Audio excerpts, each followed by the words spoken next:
Hey, it's Arwen, the professional joy seeker, professional tarot reader, and author. Today is episode 2 of ArwenWrites, where I talk to published authors about their works and then do readings for them from my book. Promo time, Mapping the Hero's Journey with Tarot, 33 days to finish your book. If you're doing Camp NaNoWriMo, secret weapon, guys. But today's guest writes slightly dark.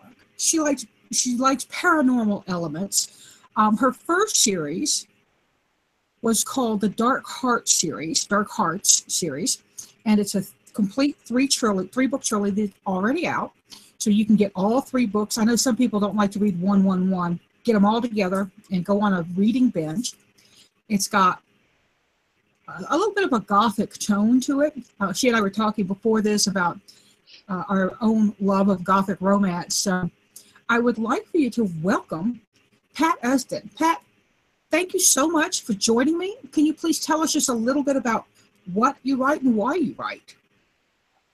Hi, it's great to see you. Great to be here this afternoon. I've always liked writing, but I had another profession. I actually was a florist for many years, like 30 years, and an antique dealer. And I always aimed to do writing as my retirement career. And it took a while. I was published with short fiction first, and then I got an agent. I'm traditionally published. And but I decided if I was going to do this as retirement, I was going to write what I wanted. And we were talking earlier, I'm a big fan of Gothic novels. And I used to, when I was a kid, I loved like the Dark Shadows TV show. But I didn't want to necessarily stick with like vampires or werewolves. I'm probably a little heavier into the fantasy end of things. And my current series that I have out, the Dark Heart series, is definitely paranormal fantasy. My next series is called the Northern Circle Coven. It's contemporary as well, and I'm trying to think here. I kind of lost my train of thought. You know those squirrels? They kind of went by here. Yeah. So it's going to be different than the first one. My first series, The Dark Heart, follows a single character, and her arc. There's one arc. My next series actually follows 3 different characters in 3 separate books. I don't want to say too much more. I'll get myself in trouble. Right. So the second series, y'all, Pat and I were talking, it's actually with her agent. And when she says traditionally published, there are a couple of ways to be published. There's traditional publishing, which some people mistakenly call self-publishing. Indie publishing is actually with what typically is a smaller house in terms of size, usually generally more digital than print. So when you say traditionally published, Pat says she's published with one of what we call the big ones, the big 3. And I believe you're with Kensington. I hope I'm right. I'm getting some feedback, so I didn't hear it. What house are you published with? I'm with Kensington Books. And my next series is going to be with Kensington's Lyrical Press. Very good. Now, Lyrical Press used to be an indie. Am I correct? Yes, it was. And Kensington bought it several years ago. It's actually a ebook first, but the books are also available in POD.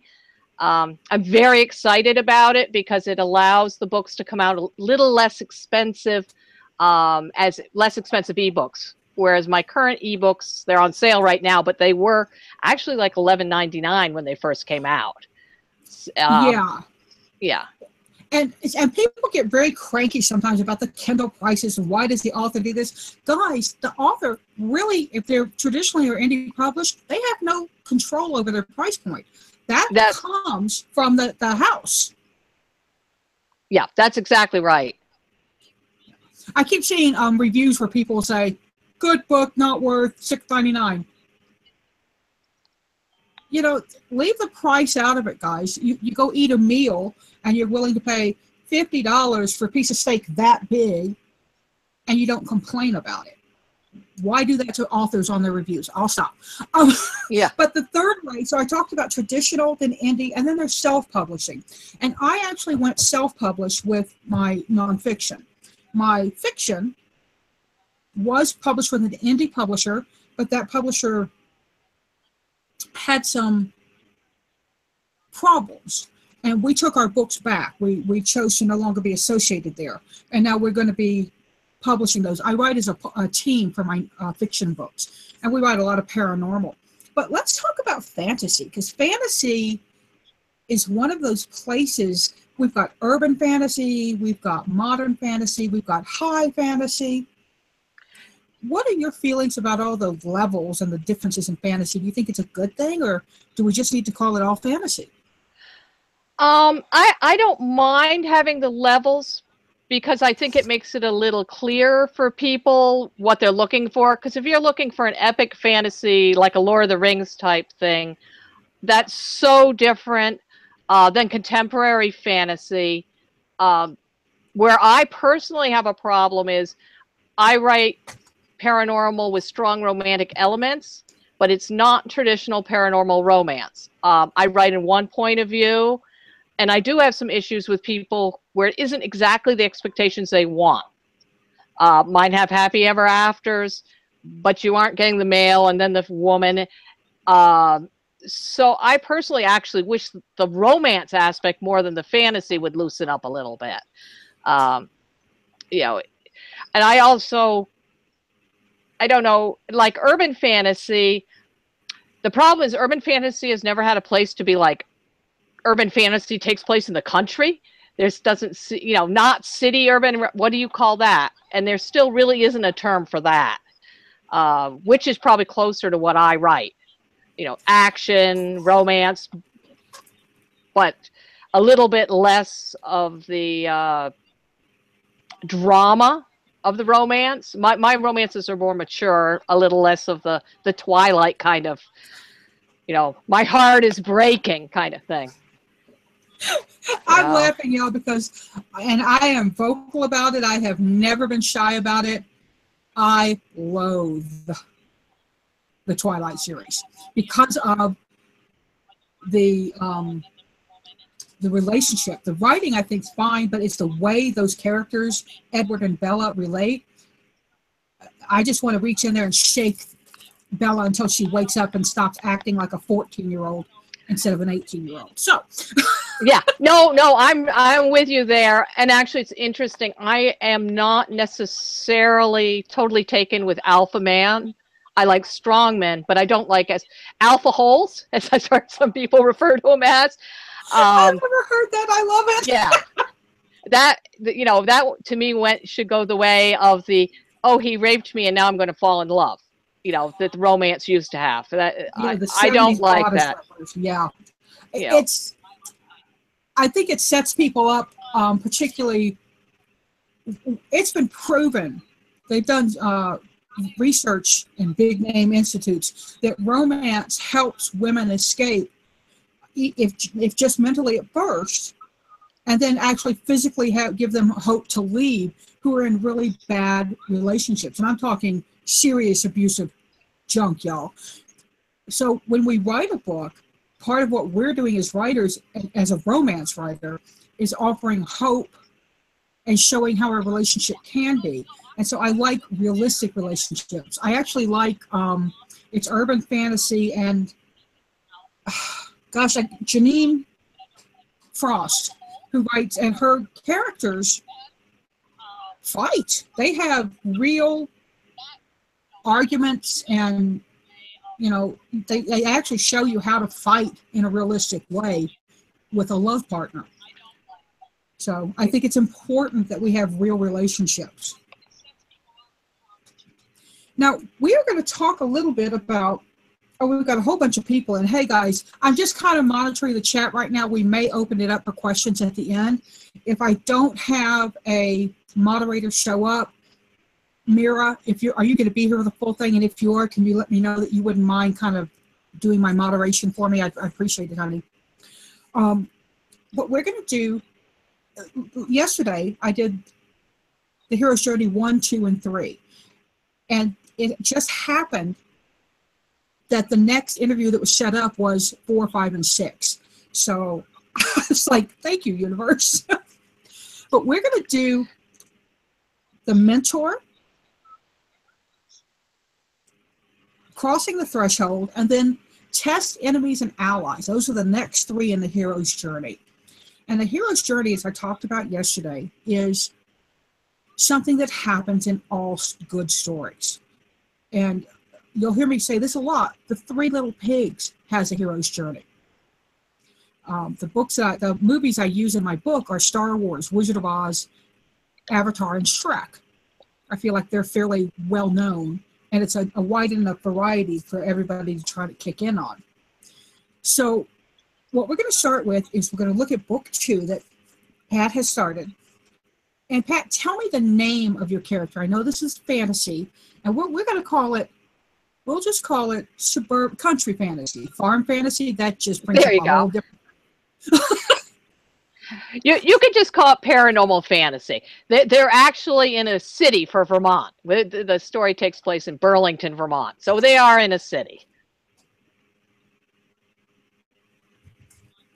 Okay, I'm being told there. Okay, I had to make Mira our moderator. Okay, so they are in a city, and it's in Vermont, which is where Pat is from. Oh, and somebody actually, before we get started, would you let people know how much, if you want to let them know about the bed, because several people have said, oh my God, that bed.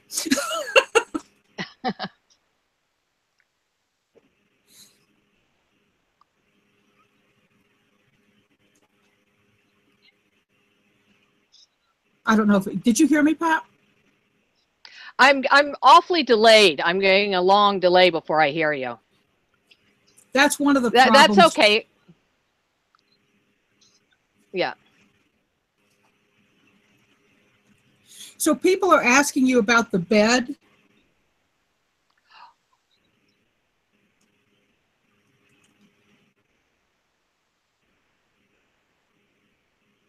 Yeah, I don't think Pat's hearing me quite well because of this. Oh, and somebody asked me about Alien. Girl, Alien is not a movie I'm going to watch. I don't like horror. I do not like gotcha movies. So that's not going to ever be one that I sit down for. The evening news scares the poop out of me. So let's do this. Let's start with, oh, tell me your character's name again. I'm sorry. It's Emily, or M.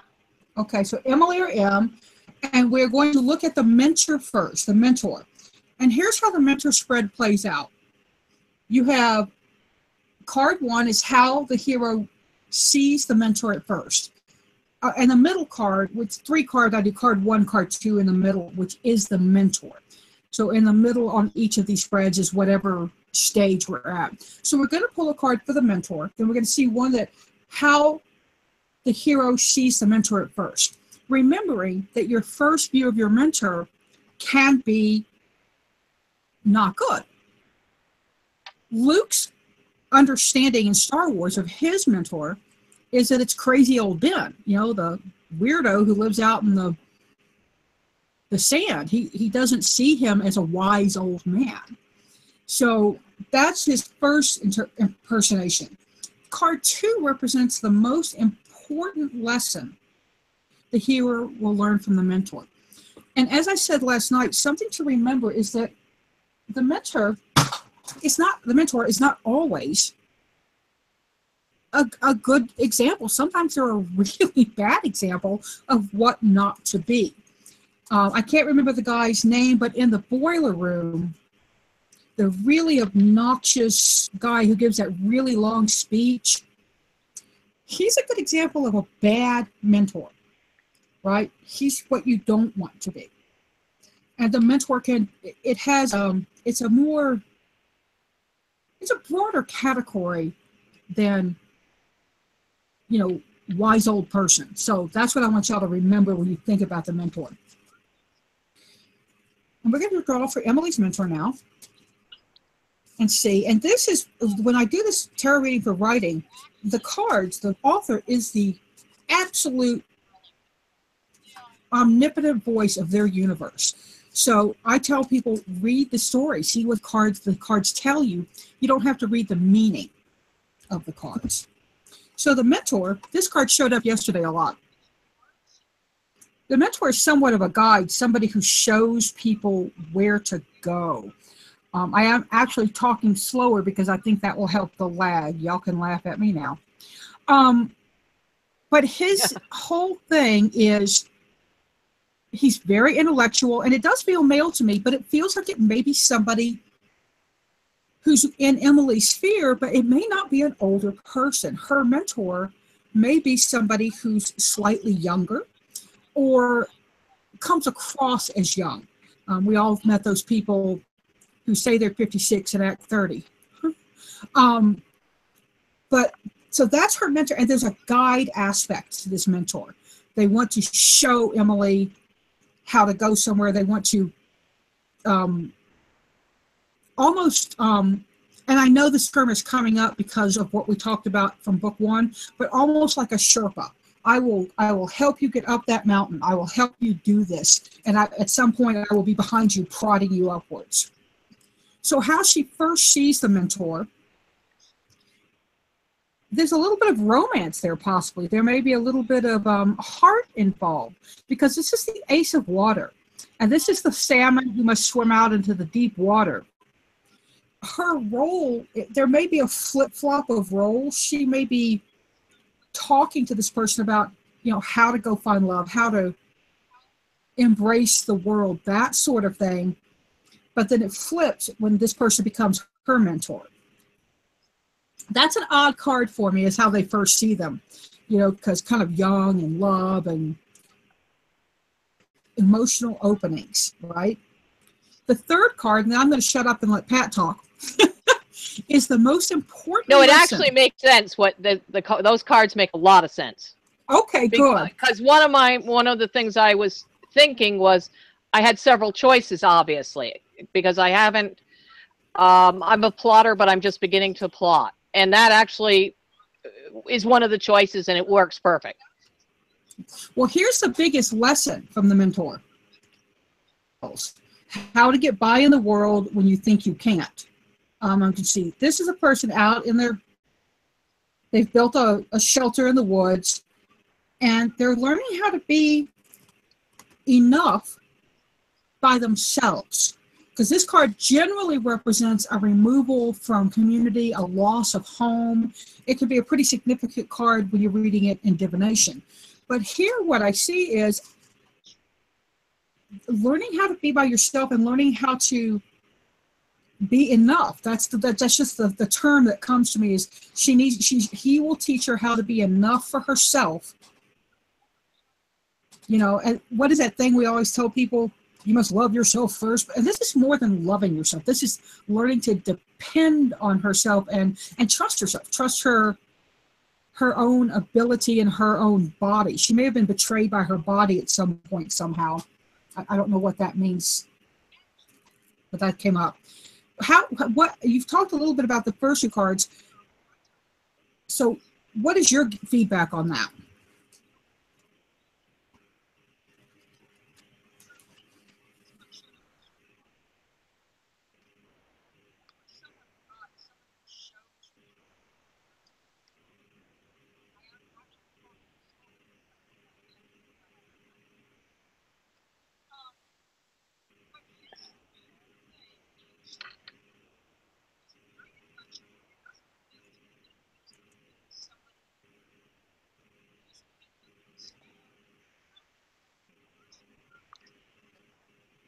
Yeah, I'm quite a ways behind you.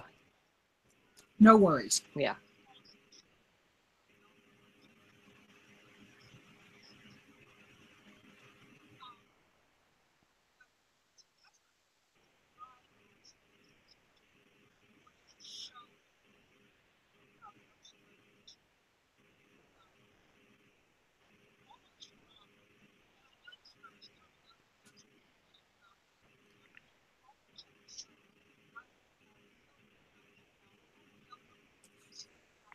I'm dying to tell you why this is so perfect for this story, you know.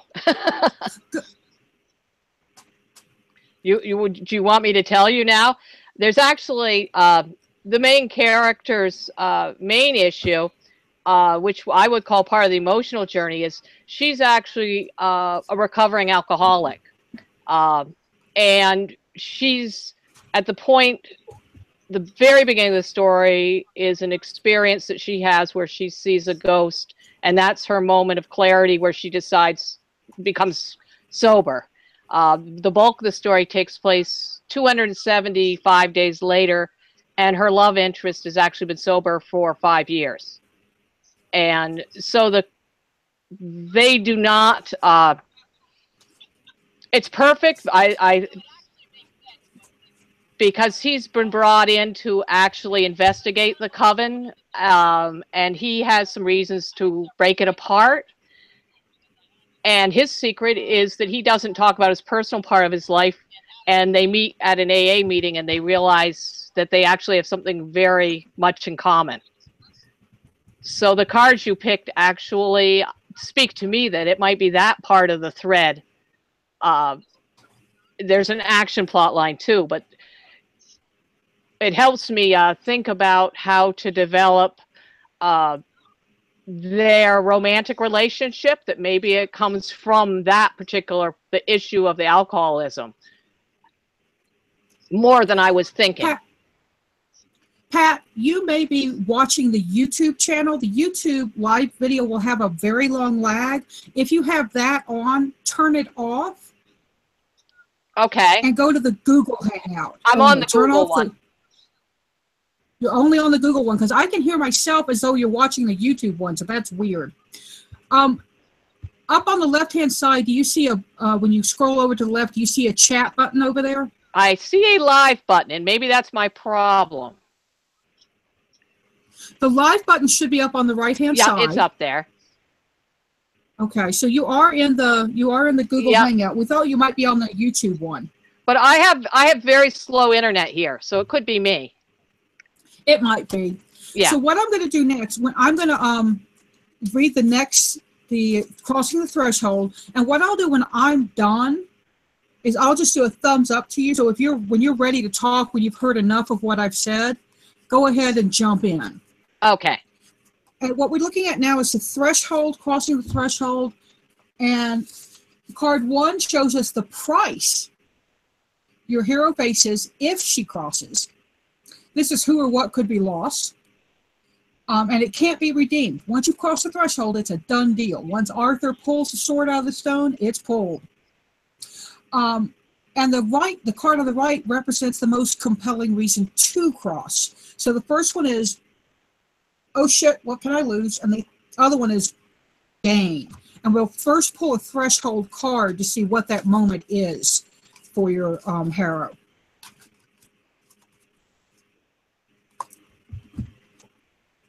Interesting. The threshold moment is the Ace of Air. This is the, let me see if I'll get it to focus there. This is the cocoon card, the butterfly. So her crossing the threshold is a moment of opening up, becoming her new self. It's putting past behind and keeping it there. But she's being encouraged. This is when she has to step into the new journey. She has to take on this new part of herself. What she could lose, she feels like she'd lose community and the people she knows and where she's comfortable and what makes sense to her and what represents her. She feels like she's going to lose her very self, how she sees herself. What she could gain or the reward, it's an interesting reward because it's not a reward many people want. And the first 3 cards, we had a 5 as the positive side. We have a 5 again, but this is the 5 in your place. She would be able to, her reward would be leaving behind anxiety and screaming relatives, if you will, and screaming just all that. And this is a lot of internal blah, blah, blah, blah, blah that she could get rid of because she's going to soar and find a new place.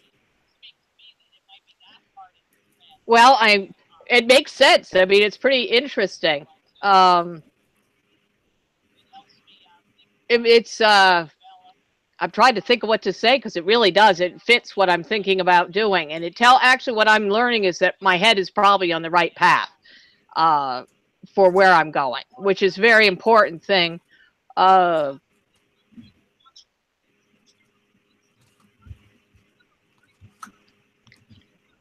and I think that's very important because sometimes I'm not sure where I should focus. So sometimes I tend to go, okay, I'm really into the paranormal thing, and maybe uh, I know what the overarching for the whole series is. And I'm seeing now that for this story, I really need to focus on her arc, maybe more than I was doing, rather than worrying about there's an antagonist that goes over the whole series.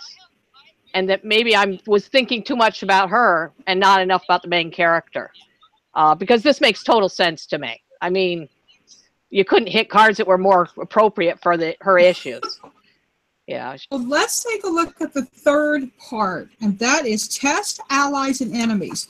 And this spread's a little different because this one does, oh, for frick's sake, I left out. I just noticed I left something out in the book. I didn't put the order of the cards. Proofing. It's hard. Oh, okay.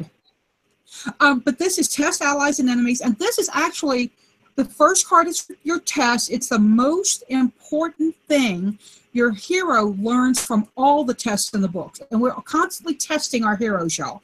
They don't ever get downtime because we got to constantly twist them up and throw monkey wrenches at them. And then card 2 is their most important ally. Could be a love interest, but not always. Because your ally can be your bestie. It can be, somebody else. And then card 3 is what motivates the enemies against them. Now, I want to talk a little bit about ally, because ally can be enemy. Enemy can turn to ally. It's a pretty common trope, if you will, in a lot of books and stories where you think somebody's a jerk and suddenly they turn out to be the good guy. Han Solo's kind of he's vague in the beginning. You don't really know, is he an enemy? Is he an ally? Is he an enemy in terms of just being in it for himself? So let's take a look at the tests, allies, and enemies. The first card will be about tests that Emily learns throughout the book. The Ace of Water again. Her tests are going to be about love and loving herself and loving others and how to express love. And a negative aspect of the Ace of Cups is overindulging in liquid. So yeah, it's kind of it could be that. Yeah, because now that I know that about her, that could have a lot to do with, that happening. Now, her ally, y'all saw me shuffle this deck, right? Her ally is actually her community, actually the people around her, the people who support her, the people who replace that threshold fear of who she's going to lose. Some of them actually follow her. Some of them she may lose some, but she's not going to lose all of them, and some of them are going to show up in unusual ways for her. And the enemy makes her question herself all the time. The enemy gets in her head, knows her, knows how to hurt child self, and knows how to really twist her up and make her doubt herself. So the enemy's self-doubt, and it could be the person knows how to make her doubt herself more. They're actually it's so funny because I was interested in seeing this because I didn't know which of the secondary characters might come out. And when I see the whole community, that kind of answers my question that I'm not going to be able to pick specific people. And there is another antagonist, namely her father, which is from the past. And I wasn't sure whether to bring him back or not. And when I see that last card, I think to myself, yeah, he does need to come back. Because you wonder when you're writing, and I don't tend to have necessarily. There may be one main antagonists, but there's a whole bunch of, like in all our lives, we have a lot of people, and people swap, like you said. But in this case, she comes from a very mentally abusive childhood, and I was not sure if he would try to get her back or not. That's telling me that, yes, that's probably a more important antagonist. I was actually, because I write fantasy, we have a lot of ghosts in here, and we have a lot of missing bodies. And I had been focusing on this missing body, and the question was, who had her body? What were they doing with it? And I'm seeing maybe it's more interesting to focus on her father a little more. That's what I'm thinking. Maybe the ghost of herself. Yeah, her own ghost, her own, because sometimes our past haunts us. Yes. Now, Pat, I just had somebody come to my door, so I'm actually going to ask you to talk a little bit about how you became a writer and what got you into writing. And I'll be right back, y'all. I'm so sorry. I've got to go get this door. It's a package I have to sign for. Oh, that's fine. I actually got into writing very young. It's always been a fantasy of mine to professionally write. And I really started by writing poetry. And I've loved poetry, and I think if you ever look at my books, at the beginning of each chapter, I have a little quote. And those quotes in the Dark Heart series, are hints as to the mysteries and what's going on. But it also comes directly from my love of poetry. The series that I'm working on now, the one we're talking about, the Northern Circle Coven, I'm actually writing a epic paranormal poem, which will be at the top of each chapter. It's sort of a secondary story. And that allows me to go back to my roots of why I liked to start writing to start with. And I think that's one of the things I've found about writing, is that if you have your own idea, a creative thing you want to try, a new technique, sometimes we get a little bit afraid to try something new. And to me, that's been one of the more important things in writing, is to actually take the risk of doing what my heart or my spirit's telling me to do. In my case, I have critique partners and an agent editor, and if they tell me it stinks or it's a horrible idea, then I won't do it. But you never know if it's going to be a good idea if you don't try it. So very good. I heard the very tail end of that, and I think that's like really, because people talk about the book of their heart, but it's a business. And so you have to treat it as a business. Yeah, it's a business, but it's also, you need to have your own brand and stand out. So without taking some risks, I guess you have to take risks, but be prepared to be told that your risk was really not a very good idea. But if you don't try it, you will never know. And that's the epitome of the Fool card. Take the leap. You're going to either fly or bounce.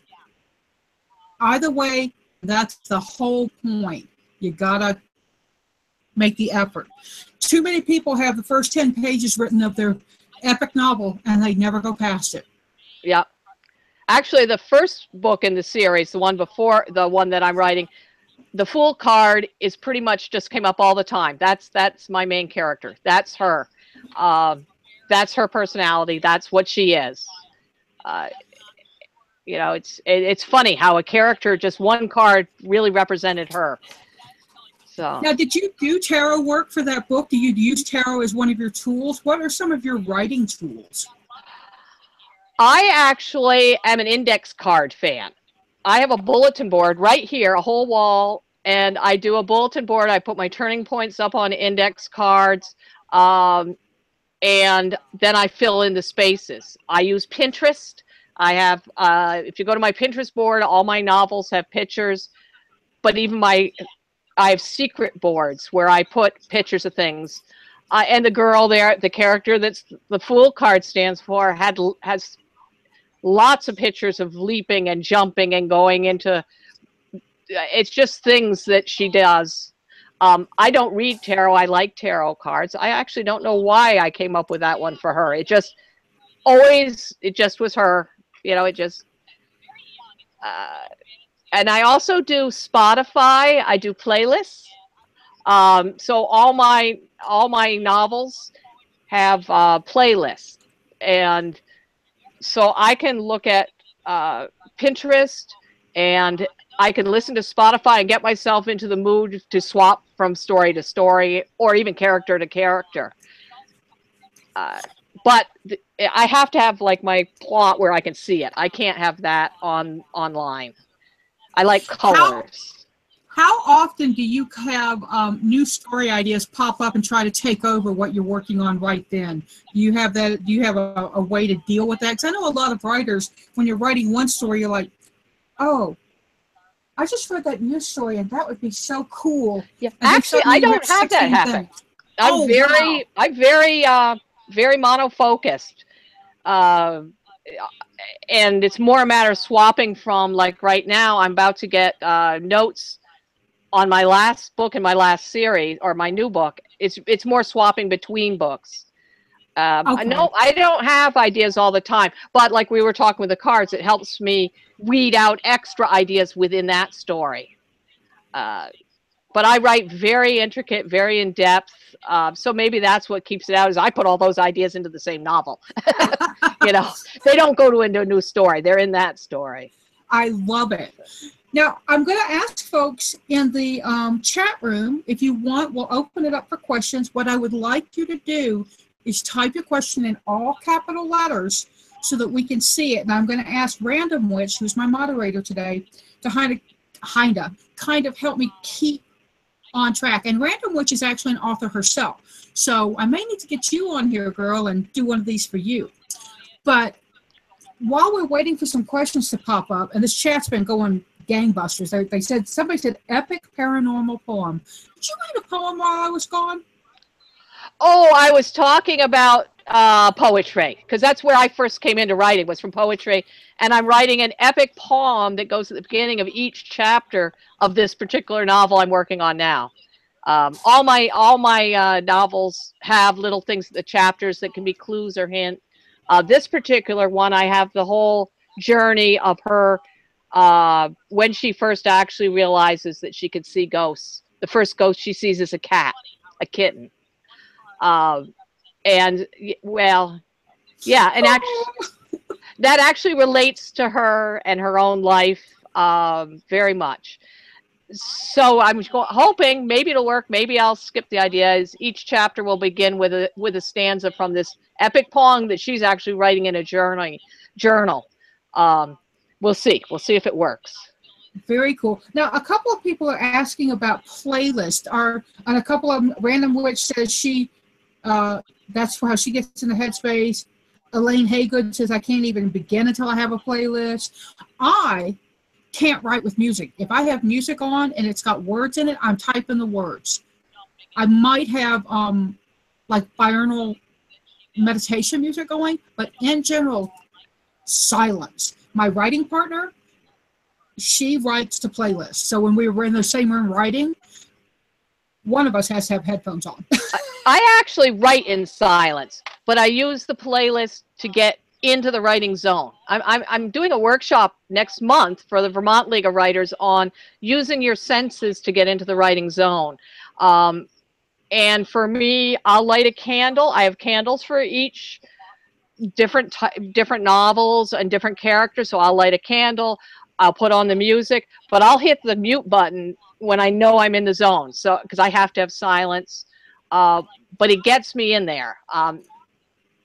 Very cool. I may have to try that then. I may have to try music beforehand, because I don't hate music, but but yeah, that's very cool. Oh, we have a question. Oh no, that was a she was just telling people what to say. How would people do the Vermont League of Writers? Is it online? Is it something that people can go sign up for if they're not in a chapter or anything? It's actually there's a website. I got it the wrong way around. It's League of Vermont Writers, and anyone in the New England states can join. But it's events within the state of Vermont. And this particular one is actually really cool. It's almost like a barbecue. It's outdoors, and it's going to be at a person's house. I'm very excited about it because a lot of people even use egg timers. I use an egg timer, but I hadn't thought about it, how using egg timer also is part of your senses. It's your sense of time. So listening to the egg timer, to me, I set myself, okay, I'm going to write for a half hour, but it's tricking my brain into getting into the zone. So there's a lot of different senses that are involved with it. I think it's going to be a lot of fun. Smell, like using different kind of teas for different stories, so that the smell of the tea, or along with the smell of the candle. Wearing mitts. A lot of people wear mitts. That's your sense of touch when you're typing. So there's a lot of tricks like that. Very cool. We do have a question. How long did it take for you to understand? Oh, wait, I'm sorry. How long did it take you to get comfortable with writing and putting your product out to be seen by the public? When I started writing, I didn't tell anyone I was writing. I have other writers in my family. I did not tell anyone for a lot of years. I actually made it a promise or a vow to myself. I took a writing class, and if I stuck with the writing class and enjoyed it, then I would go further. And I started sharing within the group. And I think they were strangers. It was an online class. I didn't know who they were. So I was more willing to take the risk in sharing because I didn't know them. I actually don't belong to an in-person. Live out in the rural area. I don't have an in-person writing group. I've read at readings once in a while now. It's very terrifying for me, but I make myself do it. Sharing it, I think for me it was a lot easier because I wasn't sharing with people that I really, if they didn't like it, too bad, you know. I had so that would be it. I wouldn't say it was so hard sharing it for that reason.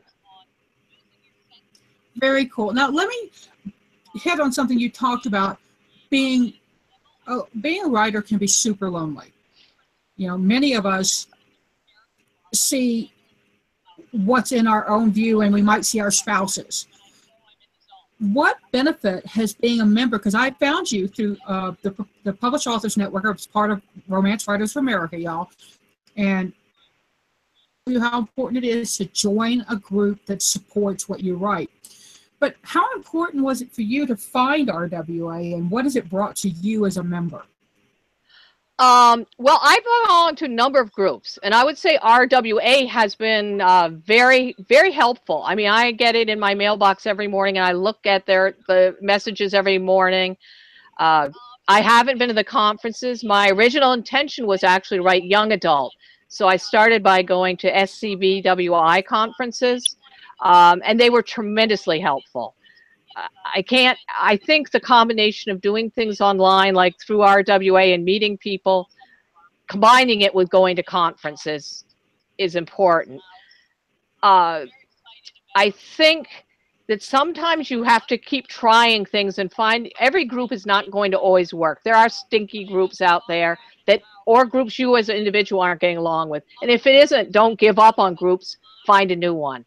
I think finding closed private groups is important, where you have the privacy, because trust. I have a lot of critique partners, and the trust that you have with a good critique partner is, I'm kind of going off from the question, but I think places like RWA can help you find the individuals that can help you grow as a writer. And at different stages of your writing, that's different. And I think you hit on something really important in terms of critique partners. The funniest thing anybody told me when I first started writing was, your mother is not a good critique. And they're so right. My mom adored the first book Kay and I wrote. I mean, chewed it up. She was actually dying in the hospital. She was dying of cancer and kidney failure at that point, and wouldn't talk to people calling her because she was reading that book. And Kay's mom loved the book. But, you know, in a big world, if you have not read, y'all, write this down. On Writing by Stephen King. Yeah. Read it, understand it, He threw Carrie in the trash, people, in the trash. You've See, got to I let other actually, people read. Go ahead. the hero's journey and the Christopher Vogler were probably the book that spoke to me to begin with. It went over. That's why I think your book's very interesting. It at first it kind of went over my head and I didn't get it, but when I stuck with it, and I did, it really makes sense and it gets in your head. You know, it's uh, but yeah, I would say honesty with critique partners. But even with those writing books, some speak to some people and some don't. You know, we all learn different. Uh, Yeah, and you've what got to you learn your voice. Go I ahead. I'm also sorry. took, which RWA has, and I think it's really vital, is when you notice you have a skill that you're weak on and your critique partners pick you up on it or something, go find a class online and take it. It's going to cost you about $20. And I did that a lot. You know, class on sexual tension if that's what you need. A class on communicating body languages, that's what you need. You can take, it's amazing what you can take now. Yeah, and RWA y'all has. I just finished a Scrivener class online because I want to learn Scrivener. I've got the program. I use it for my work with U.S. Games when I'm writing books for their decks. But I want to learn to use it for my craft, my fiction. So I took a class on it. Don't stop taking classes. Nora Roberts sits in workshops at conference. Okay, and if Nora Roberts can take a class, by God, so can we. Yeah. But there's always something you can learn. And all you have to hear is that one thing or a reminder. I actually have been to RT a couple of times. I went to RT in Atlanta this year and in Las Vegas last year. And I've been on a couple of panels. I was on a panel on horror and romance this year. And yeah, because it's interesting. But that's part of the writing is the joy in learning new techniques and always expanding your skills. And taking your time, I think, is important with writing. To me, it's more important to write a quality product and put it out slower than, my God, I'm going to make $1 million if I write 80 books in a week. You know, and a lot of people are, you know, it's fine, but I personally would rather write something and take my time and make sure it's right. And that's one reason I very much like Kensington Books is they've allowed me to take the time I need to write something that's, you know. Well, and Kensington has a good name for a reason. Yeah. I have found as a reader, you know, I used to buy 99-cent books all the time. Oh, I want that, I want that, I want that. Now I sample. Yeah. Because you want a whole lot in the first 10% of a book. And y'all, editing counts. It counts big.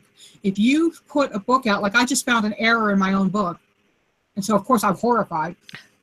But I've read things with minor word issues. Okay, you know, people make mistakes. There's a famous romance novelist who jokes about the fact that there's a typo in the first edition of one of her paperbacks, and it goes like this. He set the phone down, turned off the bedside lamp, got in the bed, and pulled up the sheet. Yeah. That changes the whole tone of that. Yeah, that's right. So now we do have one last question. I'm allowing three questions. I don't There you count. go. Random, I'm going to skip your question and go to James's because we did two of yours, which I really appreciate you. She's asking excellent questions. You can tell she's a writer. James asked, how much time do you spend pondering over a story before you start it? Well, that's where I am right now. That's why I learned about this at RWA, that you were doing this with the tarot, and that's the point I'm at right now. I actually have to have the synopsis for this novel to my editor on September 1st. So I'm not going to try to write the synopsis probably till September.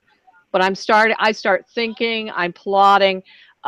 Today we learned that probably that father needs to come back in there, and maybe the love interest is also the mentor or the mentor to start with. These are all things that are going in there and brewing.